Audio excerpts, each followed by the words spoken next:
There will be plenty to talk about today after emotions ran high and basically took over the Albuquerque City Council meeting. Angry protesters, some with bullhorns, were calling for an immediate change at APD. They were also calling for the police chief and the mayor to go. In fact, it got so chaotic and unruly, the chief stood up, then left, and city councilors had to call the meeting off.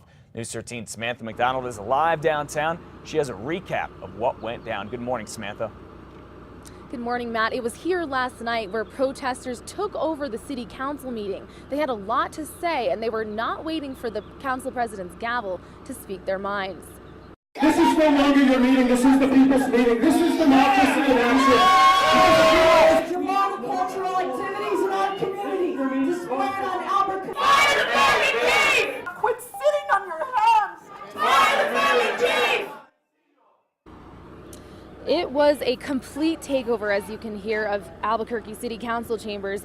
What started out like other meetings deteriorated quickly, with councilors leaving post and protesters taking over their seats, upset with APD and demanding change. Things spiraled out of control when this man, an assistant professor at UNM, David Correa, took the podium in public comment, going after Chief Gordon Eden. We now serve a people's warrant for arrest on Albuquerque Police Chief Gordon Eden. He is charged with accessory. The yelling intensified, and one woman even tried to hand Eden a warrant for his arrest. Eden got up and left. When councilors tried to take a break, protesters kept going.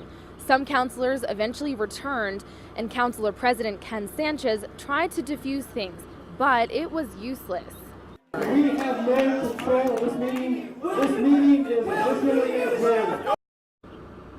It took about a half an hour for protesters to clear out after the meeting was called off. No one was arrested. Back to you. All right, thank you for the update this morning, Samantha. Councilors plan to hold a special meeting Thursday to talk about what they were originally going to do last night. That is their plan to take away the power from the mayor to go ahead and hire a police chief. And in a statement after the meeting, Police Chief Gordon Eden says the department is working hard to make improvements, the ones the Department of Justice called for, and that disrupting a city council meeting is not a productive way to help fix APD. Well, check out KRQE.com. There we have complete coverage of the takeover at the city council meeting, including a photo gallery. And what you really got to check out is the raw video that shows how the meeting deteriorated and how the councilors and chief reacted to it.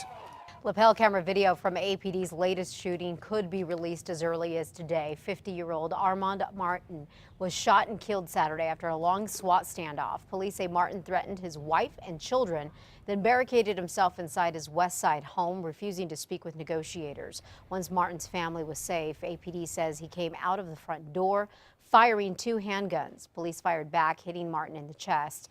The officer who fired the fatal shot has not yet been named. We've learned Martin was once a lieutenant colonel who served 22 years in the Air Force and has a history of mental issues.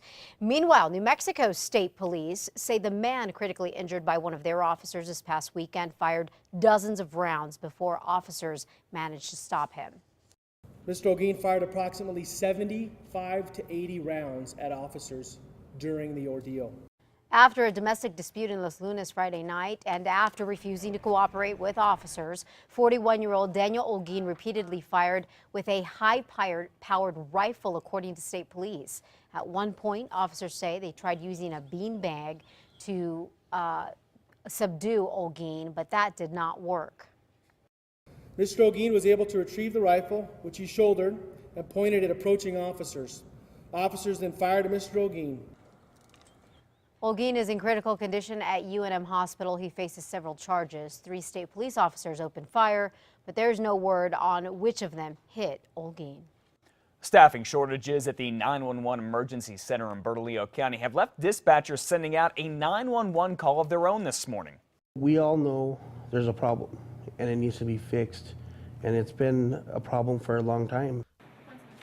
Well, for months, dispatchers have been working double shifts, sometimes doing that a number of times a week because there aren't enough dispatchers to go around. County records show just 33 dispatchers right now cover 24 shifts every week.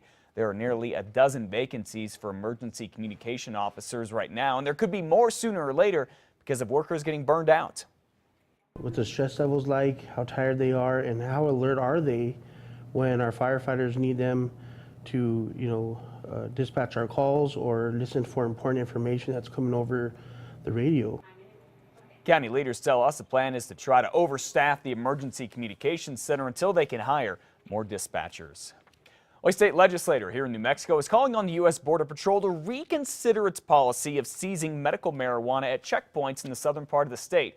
Marijuana is still illegal under federal law, but according to the Albuquerque Journal, Representative Bill McCamley wrote the Border Patrol saying federal policy should reflect the reality of New Mexico's medical marijuana program. In keeping with the federal health care overhaul, the Albuquerque Fire Department is putting a new emphasis on preventative health care. The idea is to reduce the number of hospital visits and admission for people with chronic conditions. AFD is becoming more proactive by trying to identify hazards for the elderly and substance abusers. It is trying to find alternatives to emergency room visits. The fire chief says one possibility would be to send a firefighter and a social worker to the homes of those recently discharged from the hospital to follow up with them. There are signs of life in Albuquerque's struggling downtown. The city says it expects to start work on overhauling the 4th Street Mall next month. Current plans call for tearing up 4th Street and opening it up to car traffic and hopefully more businesses. It's one piece of the city's downtown dreams. 4th Street's going to be an excellent component of that. It's not the one cover-all fix for downtown revitalization. Just around the corner, the facelift at the convention center is well underway. The city also is hoping to get federal help on a planned $30 million overhaul of the train crossing at Central. The city hopes to have the 4th Street project wrapped up by the end of summer. Well, it's been a while since there's been any real encouraging news for folks who are trying to sell their homes in Albuquerque, but get this, prices are slowly going up.